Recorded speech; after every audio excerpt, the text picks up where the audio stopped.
Good afternoon. In 1942, the Cincinnati Symphony commissioned the American composer Aaron Copland to write a fanfare to begin one of their concerts. Copland later said, quote, "I remember how I got the idea of writing fanfare for the common man. After all, the common man did all the dirty work in the war. He deserved a fanfare." I chose to open our concert this afternoon with the piece, not only because it's a great opener, because also of its instinct to focus on people. In 1517, when Martin Luther posted his 95 Theses to that door in Wittenberg, it lit a fire across Western Europe, finding the receptive ears of pastors, scholars, knights, the middle class, and peasants. It spread throughout Germany, the Netherlands, Switzerland, France, and on to England and Scandinavia. The story of our program today is how the organ mirrored the changing times and how it developed with the Reformation, and most importantly, how it complemented the theological developments that were taking place. With its essential theological reforms, the Reformation focused on the people, the priesthood of all believers. The language of worship services changed from Latin to the language of the people. Worship music gradually moved from being provided just by the choir and increasingly by the people. And with this, the function and design of the organ also changed to serve the musical needs of the changing times. Before the Reformation, small portable organs would give singers pitches or even substitute for them in a worship service when there was no choir. Only in the Reformation did the people begin to sing hymns and psalms. Initially, the congregation sang hymns without accompaniment. Its role in leading congregational singing and playing preludes and postludes would develop over time. We begin in Holland with our first Reformation organist and composer, Jan Pieterszoon Sweelinck. At 15, Sweelinck became an organist at a church in Amsterdam, one of the last Catholic bastions in northern Netherlands. However, a year later, in 1578, it became Calvinistic, and the new authorities chased the Catholic leaders from the city. The Calvinists adapted the church worship services to the Genevan model. Calvinists of that time regarded organs and organ playing to be a significant relic of the Catholic Church. They banned organ playing in worship services and began even removing organs from churches. However, in Amsterdam, the city owned the church buildings and organs. City officials wanted to protect the expensive instruments that they invested in. So for a compromise, the Calvinists relegated the organ to only playing preludes and postludes. And here the preludes would then be used to introduce psalm tunes from Geneva and the new hymns that were coming from Germany. Our next piece, "All Glory Be to Thee Most High," at the time was new to the people when this composition was written. This setting by Sweelinck would have been played before the services, and you will notice how clearly the melody of the hymn is played, particularly at the start, and then subsequent sections, it is played with varying degrees of ornamentation. Following the piece, I will have us stand and we can sing this hymn.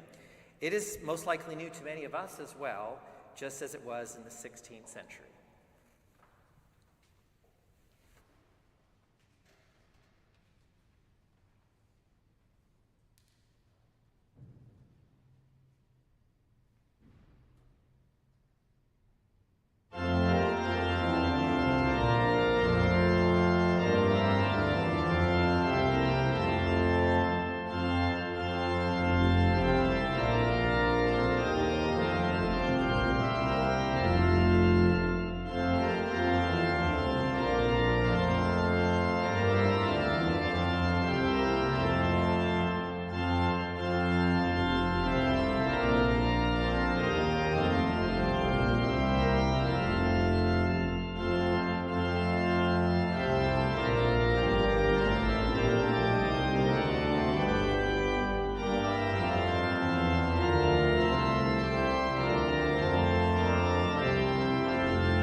Thank you.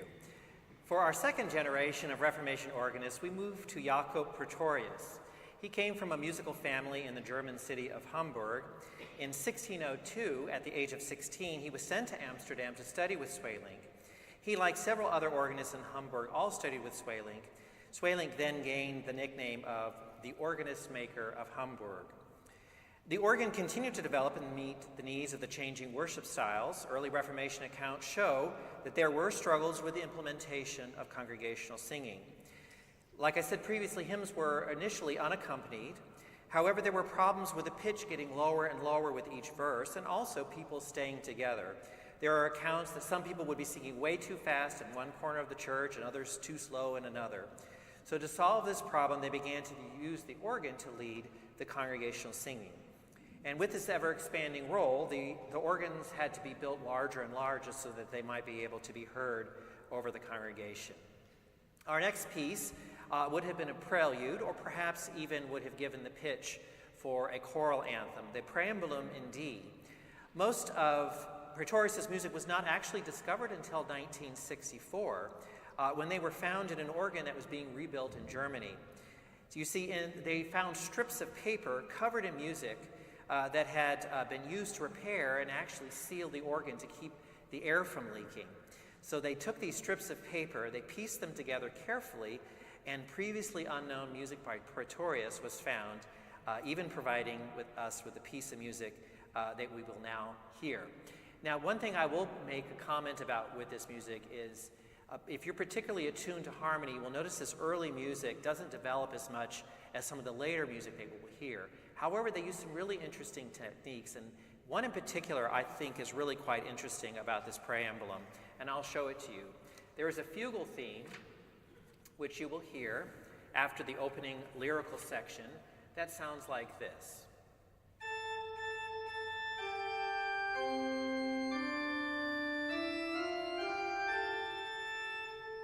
So he takes that theme, it begins in the top voice and moves into the interior voices, and then finally you'll actually see me playing in the pedal. However, in the final page of the music, he plays everything double time, and you'll suddenly hear, it's almost a bit sudden, almost striking the way it happens. He'll go twice as fast. So I think it's interesting how he takes an idea, develops it, and then all of a sudden does it in double time.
For our third generation of Reformation organists, we moved to the music of Denis Buxtehude.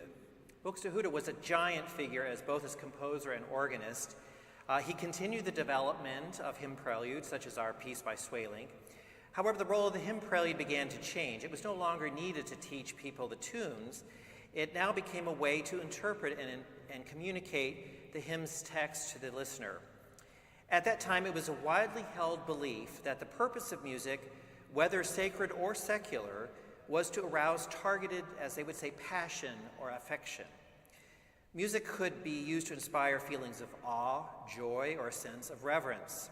One pastor wrote that the principal reason organs were used in the church was to, quote, so that through the power of harmony, the souls of the listeners might be freed from all wild and destructive affects, and in the place of these wild and destructive affects, noble and holy feelings might be aroused, end quote.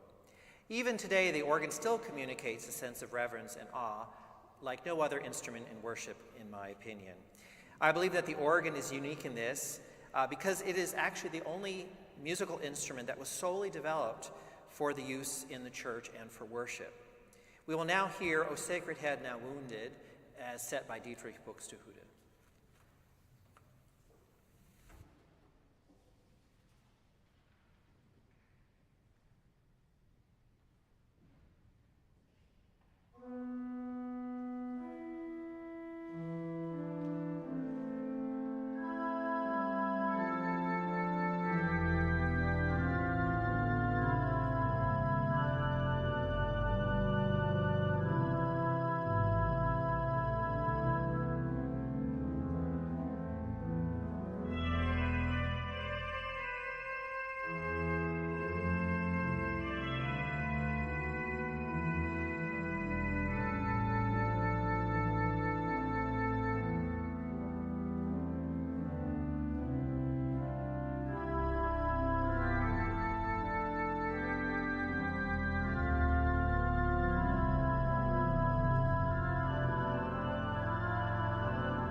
Johann Sebastian Bach represents our fifth generation of Reformation organists and composers. As previously noted, Buxtehude became famous far and wide, and people all over Germany would flock to hear his concerts. A young Bach, aged 20, got permission for a study leave and walked 200 miles to Lübeck on foot to hear Buxtehude play. The concerts were apparently so exciting that Bach accidentally forgot to return to work for 4 months. During the visit, Bach had the opportunity to play for the aging Buxtehude. Upon hearing him play, Buxtehude then proposed that Bach succeed him in his retirement. However, there was one catch. Bach had to marry his eldest daughter. The daughter was several years older than Bach and apparently not very pretty, so Bach politely declined the offer. However, a year later, the young Bach would marry Maria Barbara, a much better match. By all accounts, they had a wonderful marriage and would have 7 children together. When Bach was 31, he took a position of court organist in Curtin to Prince Leopold. In May of 1720, Bach accompanied the prince to a spa in Karlsbad. He returned nearly 2 months later to discover that his wife, Maria Barbara, had died suddenly from an illness and was already buried before he could even say goodbye. She was only 35. Scholars believe that in his grief that he wrote the next piece to memorialize her. Extraordinary is the only word possible to describe this music.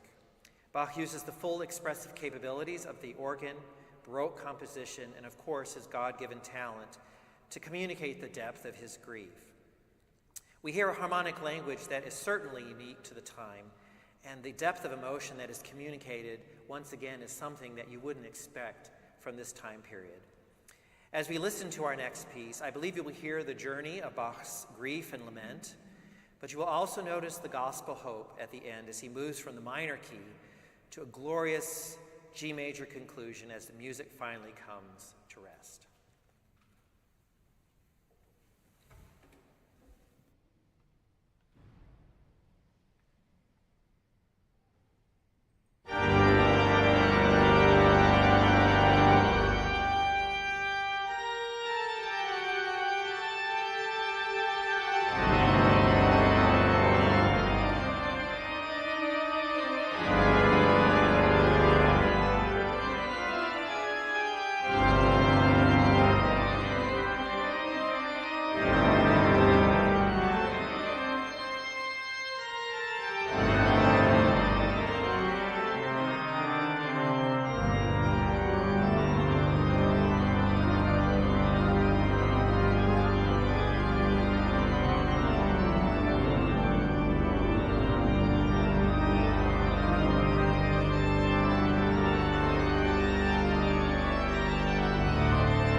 Now, lest we assume that everything developed smoothly in the Reformation and that organists always serve their congregations well, let us indulge in a few anecdotes. One pastor preached and then published a sermon that decried what some organists were doing.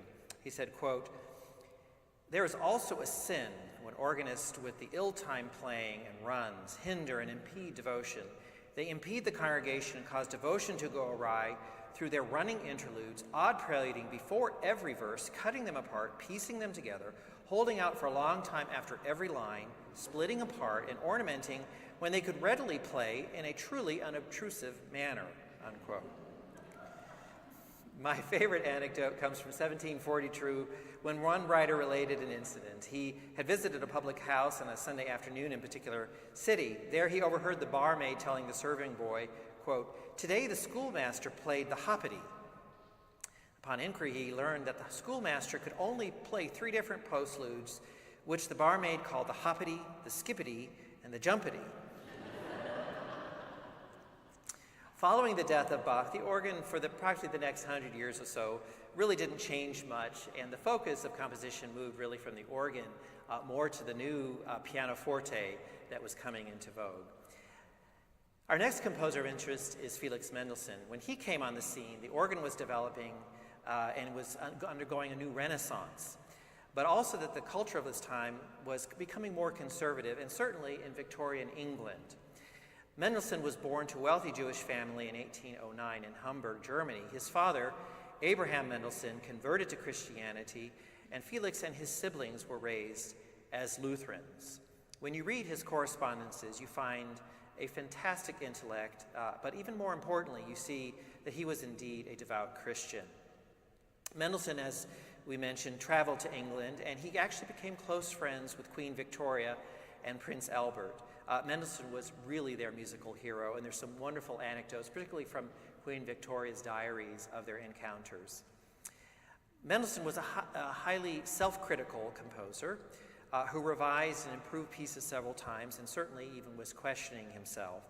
The conservative Victorian era influenced church music and certainly influenced how Mendelssohn wrote for the organ.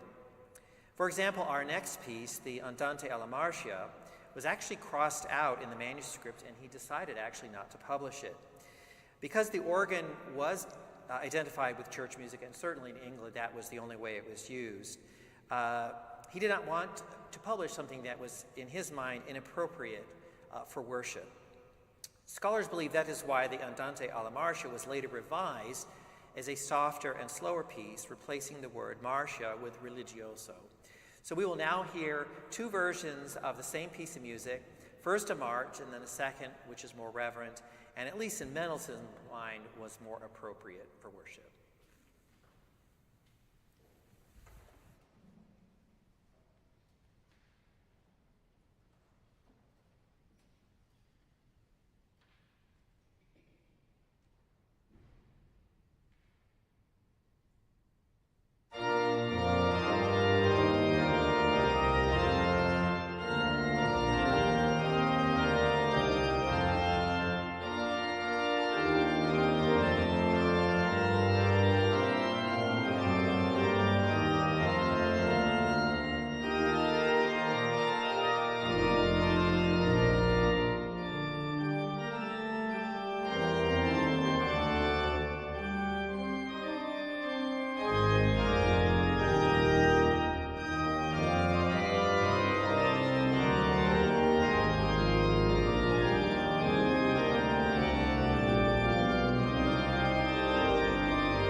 So was that the hoppity, the skippity, or the jumpity? So if Mendelssohn was influenced by the Victorian era, a young Giacomo Puccini certainly did not feel constrained in 19th century Italy. He had no qualms bringing the carnival from the streets of his city to his Catholic church there in Italy. We now move from Italy to France. Our next composer, Naji Haikim, is of Lebanese descent, but was raised and trained in France and represents the modern French organ playing and composition. He wrote Tenets in 2020 as a concert piece and also as a postlude. Tenets means dance in Russian, but the dance rhythm actually comes from the Spanish folk dance, the Basque fandango. Is our next piece appropriate as a postlude today? Certainly we know that David danced for joy when the Ark of the Covenant was returned to Jerusalem, so perhaps dance is not completely out of line. So I will let you decide for yourselves.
As we move into the present-day church, the music of our worship, we come to the beautiful hymn, "It Is Well With My Soul" by Horatio Spafford.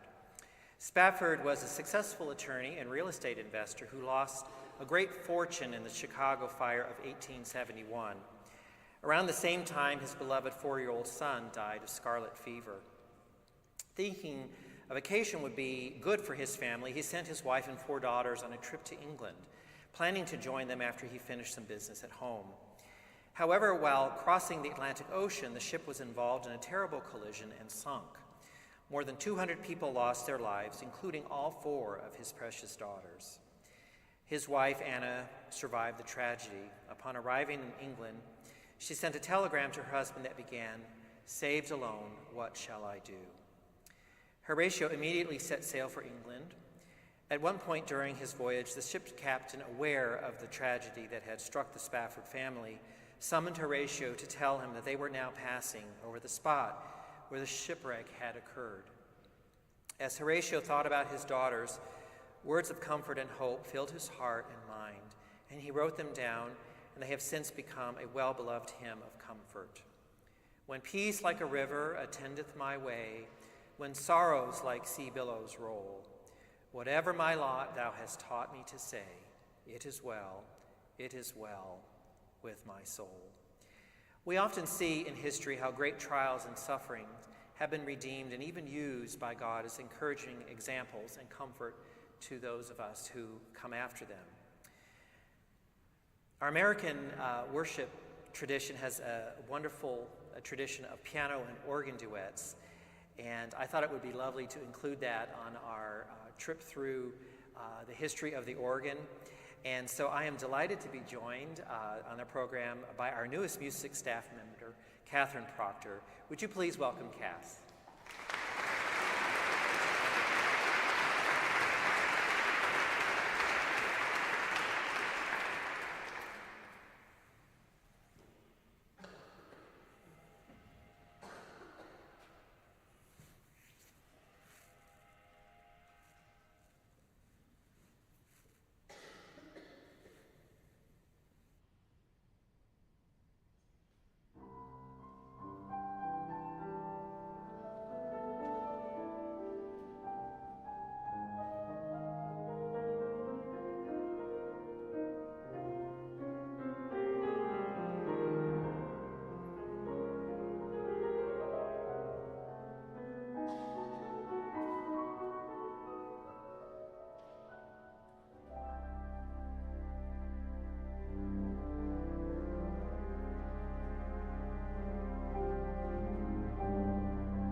Our next piece was commissioned in memory of the events of March 27th. For the commission, I chose the hymn, "The Church's One Foundation," because it truly encapsulates the universal battle and triumph of the church throughout history. And the truths of this great hymn are encouraging to us both today as a church and also as individuals. You will notice that Denis Bédard, our composer, has written it in such a way that is both joyful and beautiful, but also tinged with melancholy. This was intentional on his part. The final few bars of the piece have these amazing, crushing chords with double pedal that you will see, and they portray the solid foundation on which the church stands. As I play those final chords, I can almost see Martin Luther pounding the 95 Theses to the door of that church in Wittenberg all the way back at the start of the Reformation. As Matthew 16:18 says, "Upon this rock I will build my church, and the gates of hell shall not prevail against it."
Following the events of March 27th, we were not able to return to our church until late on Wednesday.